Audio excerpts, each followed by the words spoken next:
Welcome to 1,000 Tiny Steps. I'm Barb Higgins, and in this podcast, I'll share personal stories of great joy and tragedy and the steps that brought me there.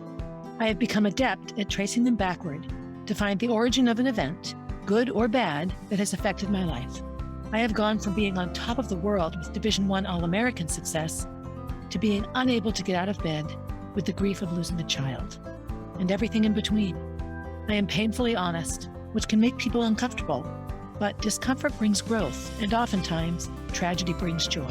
So, tie, buckle, slip on, or lace up your shoes, and join me as we begin our 1,000 Tiny Steps.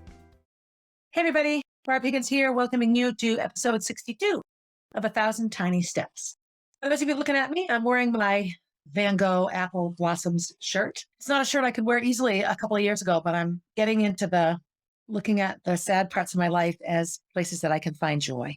So Van Gogh and his paintings in the Van Gogh Museum and my beautiful 6 days in Amsterdam need to be happy, need to be a good part of my life, even though they're attached to pretty negative things. I left the house this morning with 50 things to do. So it reminds me of when I first moved back to New Hampshire and I lived in Webster and I didn't live right in Concord, and I would pack every morning everything I needed and not come home until nighttime. And so next to me on the floor is like the workout bag and then the lunch and then the snacks and then just everything and then my computer and all that. So the more things change, the more they stay the same, which is such a huge theme of this podcast and how life can be sometimes, how it's been for me.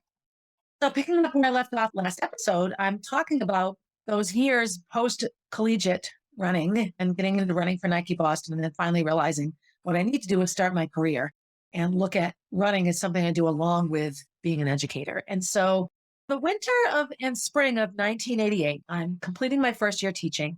And as I might have mentioned before, I taught with a woman named Linda. Her classroom was next to mine, and she was the resource room teacher. And I had taken over her classroom. And halfway through the year, when it became evident that I wasn't really doing what I needed to do with some of these students, we split the jobs. So I spent 2 periods a day as the resource room teacher, and she went in and spent 2 periods a day doing some actual academic teaching. And it was a good move. I have said before, she didn't care for me. I think it had nothing to do with me. I don't think it mattered who that person was. She felt very much taken out of her job. And I think it bruised her ego a bit. Again, there was no mentoring for me. It was, well, let's see what you can do. You gotta do it, you gotta do it. And it was really difficult. I had a very hard time coping with that kind of pressure and criticism. And so I did what I always do. I spent my efforts really making sure the students were happy and okay. And I had wonderful relationships with my families and the students. I remember more than one mother of those middle school kids I taught reaching out and saying, thank you so much. My son hasn't wanted to go to school in years and he loves school now. Whether or not I was helping them memorize their multiplication facts or state capitals, they enjoyed being in the building. And that's a huge piece of what makes any child able to learn anything, is that they're comfortable and happy. And that was something I was pretty proud of. So the school year sort of went along without incident, but it became clear as the months went on that I needed to be teaching somewhere else. And when spring came, and it was all about ability to move around and take different teaching jobs in your district, I was offered the chance, or actually suggested by my supervisor, Mr. McCardle, to teach at an elementary school that was nearby. And so I did. I changed from a middle school teacher to an elementary school special ed teacher. Special ed in Massachusetts is organized much better than it is in New Hampshire. In New Hampshire, everything is a label. You have to fit a label to receive services. In Massachusetts, it's how much time you need help fitting in and doing what you needed to do. As you were tested and identified with different types of learning issues. Maybe your issues were emotional. Maybe they were learning disabilities. Maybe they were speech. You didn't have an identification. That isn't what got you services. What got you services was how much time you needed to succeed. So it was much better, and built into every special education teacher schedule was an afternoon a week off. So I taught 4.5 days. And that afternoon was when I could schedule meetings, when I could do testing, when I could catch up on my paperwork. It really took care of special ed teachers in a way that New Hampshire just doesn't. And I apologize, New Hampshire, but you don't. Maybe it's different now, but in the mid 80s, when I was first teaching, and special ed was really just coming into its own as a new thing. Kids aren't just stupid or all these horrible names we used to identify children who are different.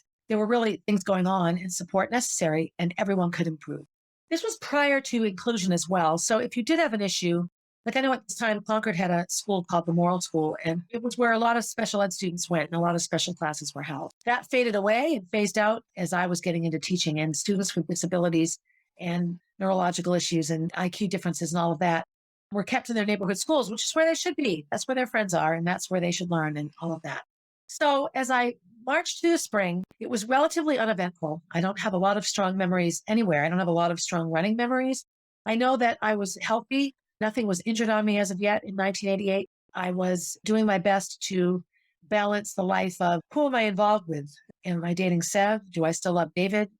Do I date nobody for a while? And I had some pretty serious and some pretty scary experiences in that spring relationship wise. It was a difficult tightrope to walk.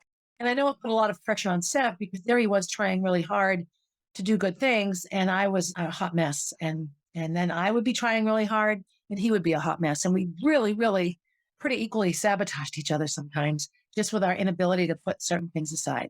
That was an interesting relationship and an interesting scenario. At the same time, I talked a lot about how connected to David's family I was, and I had a really hard time living without that support. Is that fair to David? Oh, heck no.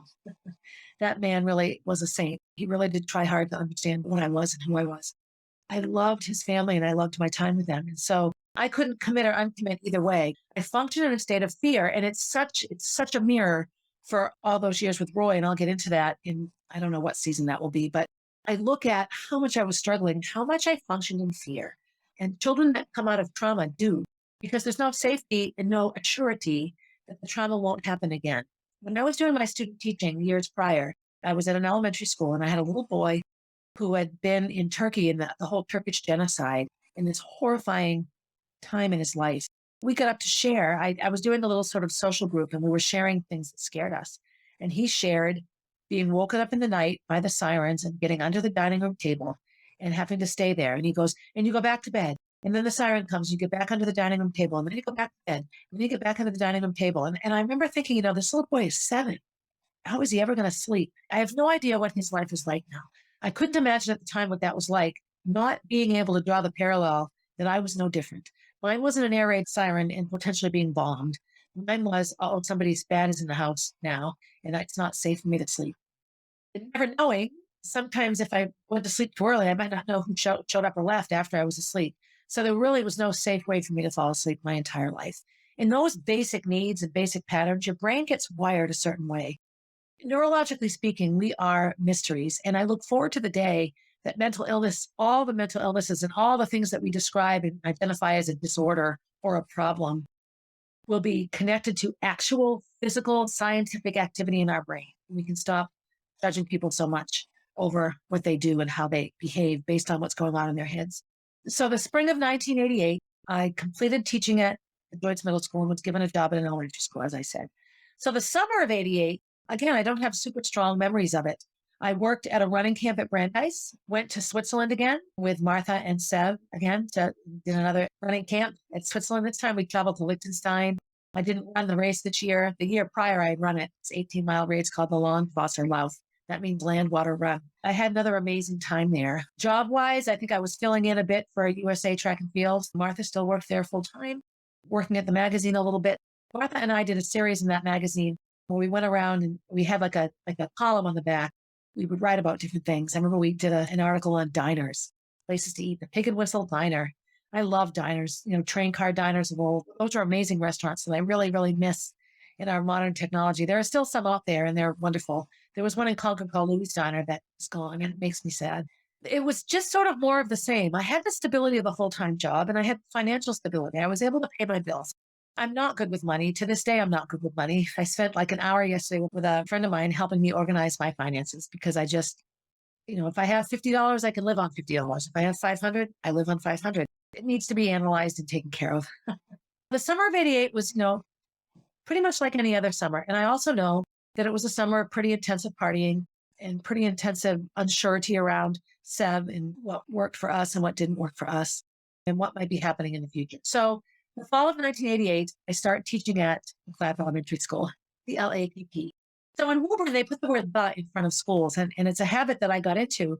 In Concord, we don't say the Krista McAuliffe School. We just say Krista McAuliffe School or CMS. But they put the, so it was the Joyce was the middle school I worked at, the clap. In the 1970s, the clap was a slang term for an STD. And so all of us older teachers got a kick out of that because not even the older ones, just because it was funny. And, the clap, yeah, I go to the clap elementary school. It was across from Horn Pond, which was a beautiful little area in Woburn with trails and such. It was nice. So looking out the front windows of that school, you had a nice view. You looked out the back and you had the playground, which was also a good view, but playgrounds were concrete back then. It was just asphalt, with painted lines for kickball and foursquare and such like that. I began that job. I remember the t-shirts that the mascot was an eagle. So eagle soar. And so a little kid had drawn this beautiful picture and it would soar with the clap. SOAR, soar. Of course, that's a double meaning. If you had an STD, it might be sore. So we had a lot of joking around about that school. And I share it just because I just remember thinking how funny it was. And this was also a time in my life that I straddled feeling like I was still the student or the child. I would sit in the teacher's room and sort of feel like I was with my parents or my bosses. Granted, the principal is the boss, but she didn't come in and eat in the teacher's room much. When she did, nobody talks about anything. She was tough. Her name was Alice Hinchy. The kids call her the Hinch Bowl. It comes from the Trunchbull, which is a book, Matilda, by Roald Dahl. The principal in that book was terrifying. So anyway, I had a rough start. So in my job at the middle school, my issue had been Linda, the woman that just didn't like me. And we had very different personality styles. She was very rigid and black and white. And so was Alice Hinchy. And she did not like my la la la, how nice I was to the students and my very, very, very artistically based, emotionally based style of teaching. She wanted rigid, structured plans. And I could write out lesson plans, but if I wrote a plan and it didn't work, I wouldn't stick to the plan because it wasn't working. I would realize the plan isn't effective for what I have in front of me. I'm going to switch, and I would switch up. So when she would come to watch me, she didn't like it because, well, you said you were going to teach this and you didn't. And I said, well, writing the lesson, I didn't know that this little student had just gotten yelled at and this little student doesn't feel good. Doesn't make sense to do that. So I took an activity that would be more fun, that would teach the same thing. She just didn't appreciate that fluid nature of teaching. And in my room was right next to the main office at that time. She could just listen in to everything I did. She didn't like any of it. So partway through the year, I got moved to a different classroom. They were sort of consolidating all the special services into one room instead of all these little rooms, which was wonderful. So now I was in a classroom-sized room. So I had a corner of it.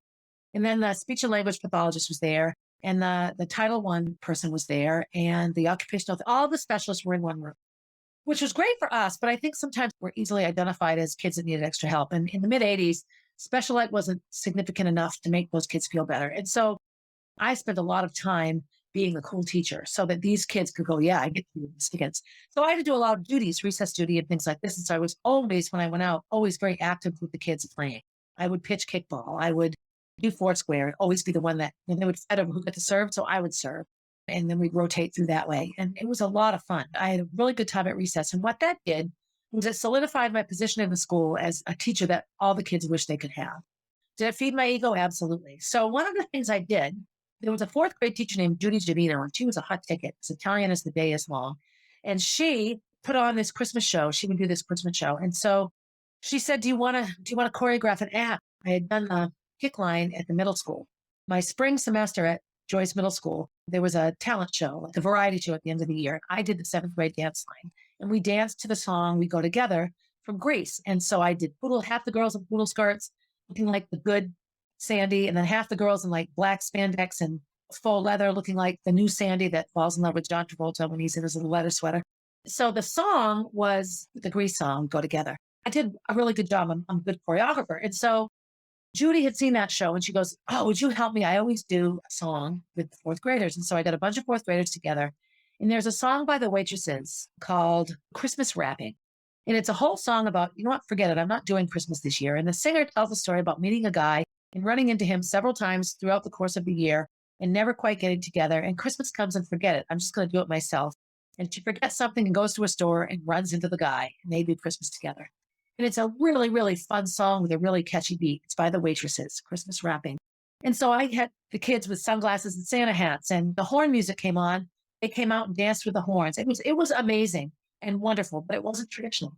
It wasn't to a traditional Christmas carol. And I remember the audience loved it. They were clapping and cheering. And I remember looking over at the Hunchbull, and she was just angry, livid. She hated it. She just had no room in her heart for that show. She couldn't stand it. And I remember afterwards, she scolded me. That was completely inappropriate. And I just looked at her like, kids loved it.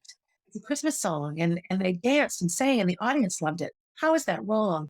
But it didn't fit what she wanted. And, oftentimes people like me that come from troubling, conflicting role models in their lives, adults that say one thing and do another, authority can be an issue. And it was for me. I think it still is sometimes. I just have a hard time being told what to do if I don't really understand why. And if it goes against what I believe, I need to know that it makes sense that I'm doing something I don't really want to do.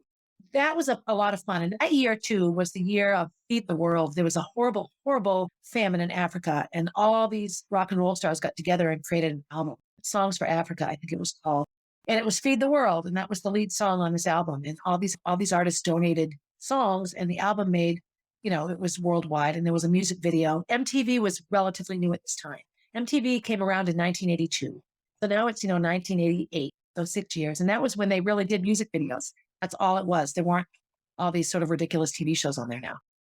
All of those songs were a huge piece of reality of these elementary school students. And so that was my idea, because I also did finale with Feed the World, and the school sent a donation to the fundraiser. I liked it. And I just remember that I had such a good band of teachers there who really, really stood up for me and worked hard for me around this principal who really, truly didn't like me. The other thing that happened was I applied for the assistant outdoor track job at Woburn High School. The distance coach had been there for a long time and came right back after this 1 year, but he had something going on. I think it was a health issue or something, and he needed to take the spring off.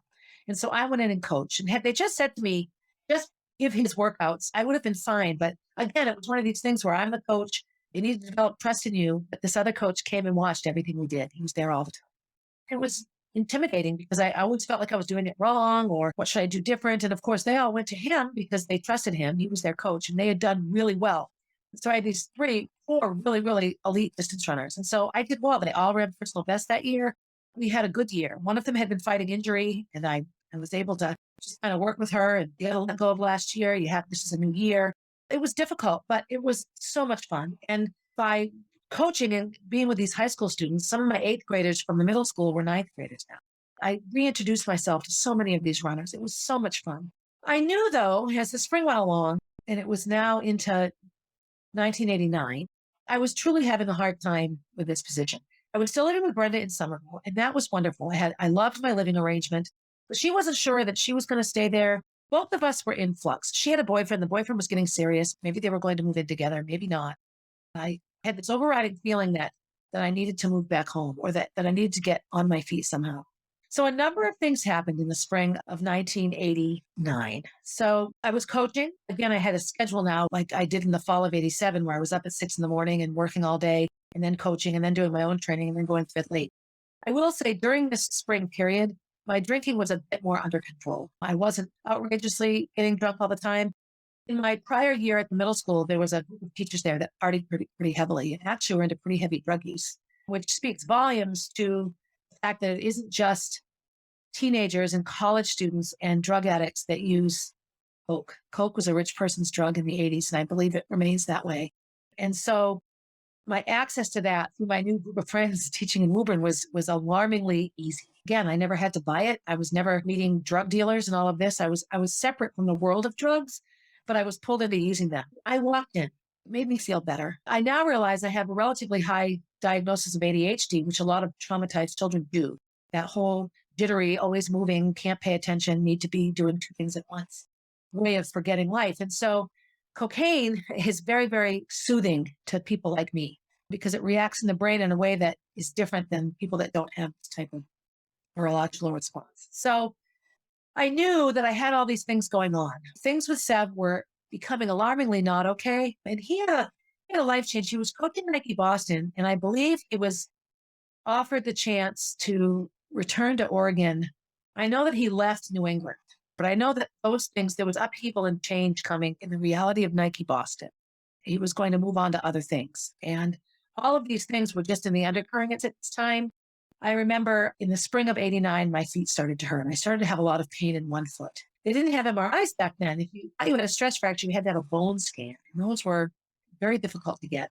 It took a long time. And my biggest memory here, which is when I really knew that I couldn't stay teaching with this particular principal in this particular reality, is I had an appointment for my foot, and it was teacher conference day. And I had met with all of my parents. I either called on the phone, I had checked with all the other teachers to see when they were meeting their students.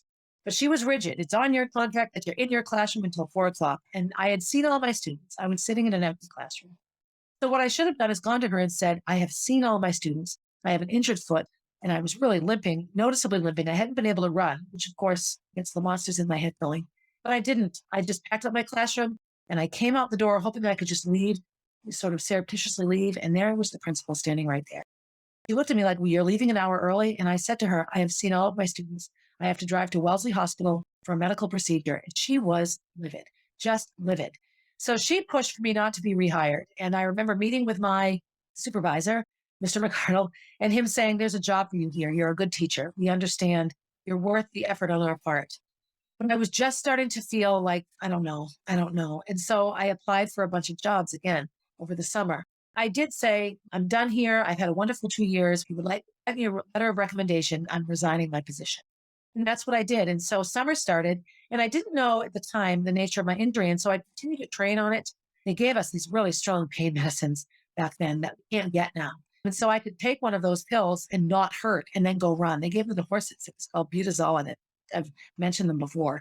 And I had a prescription of it. There was this stuff called DMSO, dimethyl sulfoxide. You can still get it. It's unbelievably helpful for pain relief.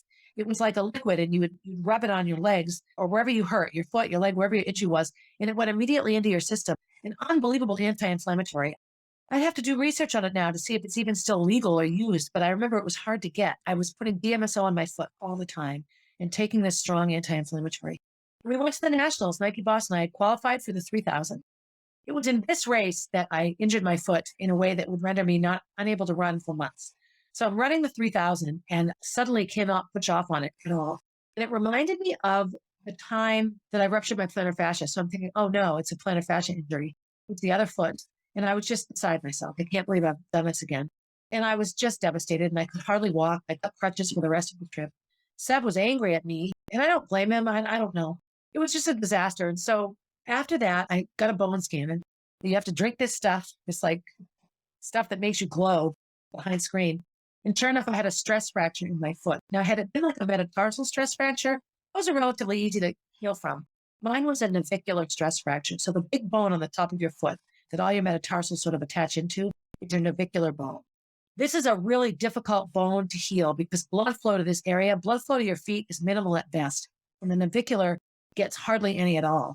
In this day and age, if I had a navicular stress fracture, I would go have a plasma injected into my foot. I would fill my foot with plasma. There could be more healing for that bone. So I was in a boot and on crutches for 6 weeks and then in a boot walking around for 12 weeks. That summer, I was completely separated from anyone I knew in the running world. I still lived with Brenda. I had resigned my job in Woburn, but I did not yet have a job in New Hampshire, but I had made the decision to move home. So I worked for Boston Bike Courier and I had a car. I was a car delivery courier. So again, this is pre-internet. So there was no way to, fax machines existed, but they were expensive and not common. And the paper that came out of a fax machine was like mimeograph paper. So you couldn't fax an official document and have it be legitimate unless it was just a copy of a document. If you needed a signature, you had to bring the actual document to the person that would sign it. Most of my deliveries were big envelopes full of contracts and legal documents that I would drive to one big company. I spent a lot of time in the financial district in downtown Boston, going up to the 15th, 30th floor to get documents. So I made a big sign for my car, Boston Bike Courier, so I could just sort of pull up to a building. I got a lot of parking tickets that year. I probably still owe those parking tickets, although I think somewhere along the way I paid them. But I developed some really aggressive driving habits that summer. I made great money. And here's why. I knew my way around so many suburbs of Boston for two reasons. One, I had David, who grew up in the Boston suburbs, and so he knew his way around. So anywhere we went, a whole measure of towns we would drive through, and I knew how they connected. I was also a runner, and when you run, you learn your way around communities in a I knew shortcuts. I just knew so much of that area. Plus, I had lived in Needham. I had lived in Somerville. I was living in Somerville then. I taught in Woburn. I had unbelievable knowledge of suburban Boston. I could get done quickly. My boss would call me on the phone. And again, it was payphones. There was no cell phones. I would do a delivery. I'd go to a payphone. I'd call. So you always had a big pile of change with you. And my boss was like, where don't you know? And I'm like, oh, I don't know. I'll get lost one day. There was also no GPS. You had a map and you got an address and you found your way on a map. Seriously, it was so different than it is now. So I had a blast and I made great money. I probably made $500 a week, which back then was like $1,500 a week would be now. A lot of it went into my gas tank, but a lot of it went into my savings account, my bank account, and I built up quite a good cushion. I also spent the summer applying for jobs. So I applied for a teaching position at a couple of hospitals in New Hampshire for rehab and, young people that were having mental health issues. By the time I was applying for jobs, most of the public school jobs were gone, and I had a special ed degree. And I wanted to be close to Concord, and so I applied for a job at Second Start. And I've talked about this in a prior episode, but in a bit of a different vein. And so I went up and had an interview, and I took the job. And I took the job because they really liked me. And I knew, part of me knew that it wasn't going to be something that I would like. It was a very small alternative high school. You had a small classroom. You and I had a teacher all day together doing everything.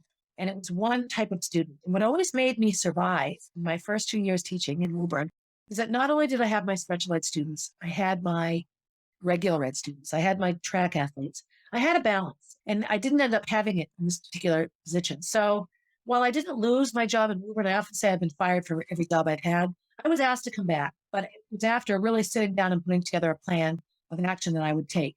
Had I stayed in Woburn and taught another year, I'm not sure what would have happened. But I do know that the summer of 1988, I was injured and couldn't run, which put me in a bad place. I spent no time with my running friends, and they were the ones that sort of kept me on the straight and narrow. I spent a lot of time with my partying friends. I had partying friends I had met in Woburn. I had partying friends that were loosely related to my running community. I had partying friends that were connected to David and his family. I also spent more time that summer with David. Seb and I had really had a pretty significant falling out. He was furious. He just didn't like how I was behaving. It really hurt him. In his mind, I had all of this potential, and I just threw it away with my lifestyle. And he's right. Much of my behavior did, but my behavior was so driven. My critics will say, well, you're using that as an excuse. Well, a cat is an excuse for hives. If you're near a cat and you're allergic, you have hives. Should you avoid the cat? Of course. But sometimes you can't avoid the cat. So you do everything you can to stay away from the cat, to take medicine, all of those things. And that's how I look at my behaviors. I was behaving absolutely as a traumatized child, now an adult, would behave. But that was the summer where everything sort of escalated out of control. I moved a bunch of stuff home. And my last sort of event in Boston was Karen's wedding. Karen, you had the best wedding ever. So fun. Karen's wedding isn't my story to tell, but what I remember the most is that it just exemplified family. She married Richard, one of the kids, a family with 12 kids, right? One of them. So they grew up together. They were neighbors together. They were friends. They were each other's siblings' friends. And then they fell in love and they got married, and they're still married, and they have two amazing sons. And I just look at, to this day, I'm envious in a good way of people that had that upbringing, that grew up in that nurturing environment where a family really was first, and your family was okay. It wasn't a family you needed to get away from. And I loved everything about her wedding, everything about the reception. It was just a blast. I remember I French braided her hair and put a white bow in it. She had this beautiful wedding dress that a few years later, Diane altered up and wore. And it was just a part of my life that I was so not ready for. I wasn't ready. I knew. And I also knew at that time that I was far too broken to ever marry somebody as good as David. Not that the people I married weren't good, but I was years later by the time I had the guts to get married. And I just remember looking at him, all the pictures, all the cellar dwellers pictures, and everyone with a cigar in their mouth, and all these traditions that they have, and and just feeling this horrifying pit in my stomach that I could never measure up, and that I didn't have it, and that I needed more help than I was getting. The other thing was I was still really spending a lot of time with my therapist and my psychiatrist, and he was the first one. I really started to talk about the sexual abuse and how my family should have noticed it. The change in me physically was profound enough that my mother should have noticed. And I had always been angry at my abuser, not so much at my mom or my parents that way. I always thought of my mother as my savior. And whether or not this was healthy, one of the things he had me do, and this was just before I moved home as well, bring a picture of you every year of your life. So I went home and I went through, and he didn't tell me why. And I laid them out on the floor, and he looked at the pictures, and he goes, right here. And he pointed to a picture of me playing piano, and my face was just gaunt, and I had dark circles under my eyes, and I just didn't look right. And I wasn't sick in the picture. It wasn't a time of year that I would be unhealthy. It was between third and fourth grade. And you looked at the third grade picture, and you looked at the fourth grade picture. And it was sort of the end of fourth grade, actually, maybe even the beginning of fifth, right around there. And he goes, here, this is when things got really bad for you. And he was right. You look at my third grade school picture, and you look at my fourth grade pictures, and the change, it's more than just a year's worth of growth. It's a haunted expression that defies logic. Like, what's going on here? Now, in defense of my mother, she came from probably a more abusive household than mine, or abusive in a different way. Also received no support, married right out of high school. She came into motherhood with no training at all. Her mother was quite absent from her life. She was raised by a grandmother, my great grandmother. And that whole environment was not a safe environment for her. So she came into marriage really with no training on how to be a mom. And she was an amazing mom. Did she love us? Oh, very much so. And she still does. She was unprepared for the environment that she created, not on purpose, of course, coming into life, not healed herself. A really new area of study now is generational trauma and how not only do we pass it on with our behaviors, but DNA wise, genetically, it's intrinsic in us. And when you're born to a traumatized mother, you inherit the trauma and you're born traumatized, even though nothing has happened to you. It's interesting and something that resonates with me, and I want to look into it more. I suddenly had a very, very unhealthy relationship with my mother. It was around this time as well that I had grown quite sick of bearing the burden of my paternity. So as I said, my biological father is Tom Ritzman and not Mr. Higgins. And, my parents had been divorced and then they got remarried. And that all happened when I was in high school. And they had worked very hard to provide a stable home for Jonathan and Johanna. While it was a disaster in many ways, my mother worked nights and my dad was just absent. He was downstairs working on his Baha'i stuff a lot of the time. Jonathan and Johanna raised themselves, and they both struggled greatly in their early adult years with that reality and having to really figure out who they were all by themselves. And this news of biology was difficult. Who's the actual biological father and who isn't? But I got tired of the secret. Mother and Tom had told me when I was 13, thinking it would make me feel better about certain things and all, and it didn't make me feel better at all. It was a burden I had to carry. My brother Jonathan shared my biology, and now suddenly that was my secret to keep from him. And so I told him, I remember telling him, he was out of high school. It was when he was sort of in that in-between time of life, out of high school, not sure what he's going to do next, working at Burger King, then moving to Western Mass and working at a video store with my brother. And I told him, here's the deal. And so he wasn't a surprise to him in a sense that he had heard rumors as a child. And the rumors often centered around Johanna, that she was the love child, so to speak. Johanna's actually a Higgins. I got sick of it. And so I said, what? We need to be honest. Daddy can't spend his life thinking something that's not true. It's not my secret to keep. If you didn't want me to tell anybody, you shouldn't have told me. At that point, it hadn't made my life better. It was just a burden to carry, and then I often felt like I was being overfathered by two people who didn't really have a big stake in my life in terms of what I wanted out of my life. And maybe that sounds harsh, but it was harsh. So before I moved home, I insisted that we have that conversation. And so, of course, my mother made me tell him. That was heartbreaking for my dad. He cried, he swore, he got upset, he was angry. And I don't blame him. And I just said, look, and he didn't understand why it had to be told. And I just said, it wasn't my secret to keep, Daddy. And he was on my side in this. As hard as it was for him to hear those words, he understood that if this was something my mother had decided to do, then it was her secret to keep. And unless there was a reason to share it that would make everyone else's lives better, then it should have stayed secret. This is a much more common story than you would think. As I share my story, more often than not, somebody will say, oh, that's in my family too. Oh, that's in my family too. We like to put on this prudish, attitude around sex and sexuality and romance and love and mistakes and assault and rape and all of it. And, have this black and white idea of what is and isn't. And boy, the world of sex is gray, gray, gray. Way more than 50 shades of gray. So when I was moving home, my parents had now sold the house on Essex Street. And that was where I gave the news. And that was the house that my family bought that house in 1967. And in 1987, 20 years later, sold it. And my parents bought a home in Webster. And it was late 80s real estate boom. They paid way too much for this new home. And when the market tanked, they ended up being way in over their heads, paying a lot of money for a house that wasn't worth it market-wise. And it was hard on them. So when I finally decided to move home, they no longer lived on Essex Street. So in some ways that was good because I was moving back to a neutral environment.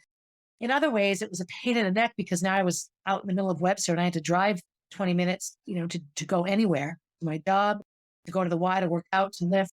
I could just now begin to run. So, I think back to 12 weeks of not running, it wasn't quite that long. It was not quite that long that I couldn't run. And I also, in that summer, went to the physical therapist, Dan Dyrek, who helped me so much with my Achilles issues. And he helped with the stress fracture recovery as well.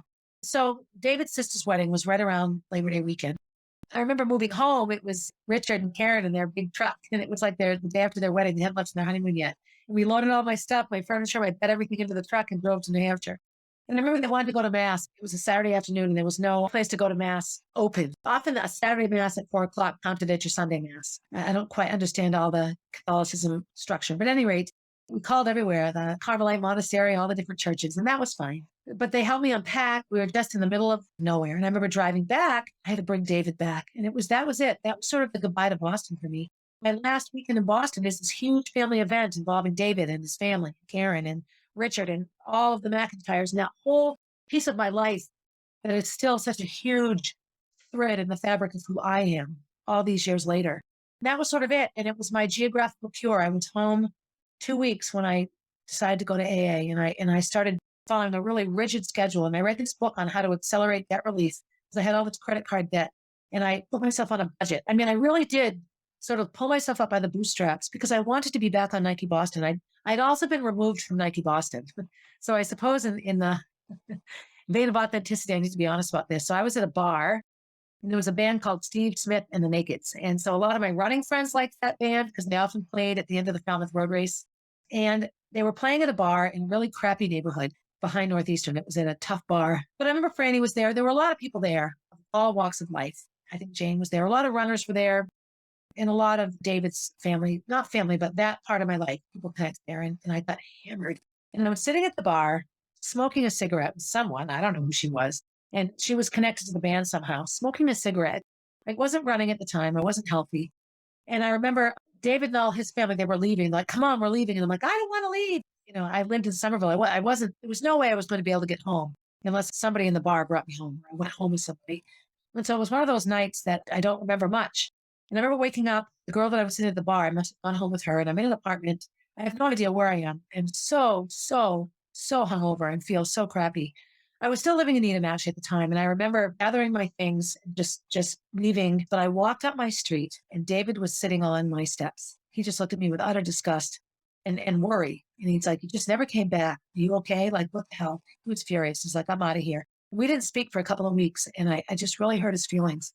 And it was just awful. Just that out of control, awful behavior that makes me so sad when I think back. The part of me that loves to hate myself, you know, cringes in disgust at myself. But the part of me that can look at 22-year-old Barb and look at almost 22-year-old Gracie, just see how young I was and how unready I was for so much of what was happening to me and what had happened to me and all of that. And so those are the kinds of things that happened that summer. And, you know, after Karen's wedding and then going home, just the geographical cure, that was it. And I cut ties with everybody. And I started AA and I just made a new group of friends. And I made running friends with the running group in Concord. And I remember weeks and weeks going by and David, again, there was no internet. There was no easy way to talk. It was either a handwritten letter or a phone call. We just sort of drifted apart. And he said, so are we done? Are we broken up? And I said, I guess so. I need to get help. I need to fix myself. And this was the time that I had turned down an offer to run it in Atlanta for Nike South. And I said no. And I'd been offered a teaching job in Atlanta. Like everything was set for me. And I stayed because of David. And then I ended up leaving David anyway.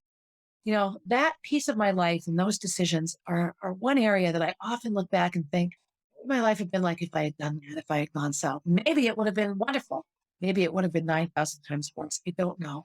And you can't look back because, you know, I created 4 children now and I have all these other things that I've done in my life that are important and necessary. So that's that. I came back to Concord, was injured, and then reinvented myself. I do know that winter, there was a cross-country race in San Francisco, and there was a huge blizzard in Concord. And I got to go. It was cross-country nationals, and Nike Boston was running, and I was not. I didn't run. Sev had me go, and I went with Sev.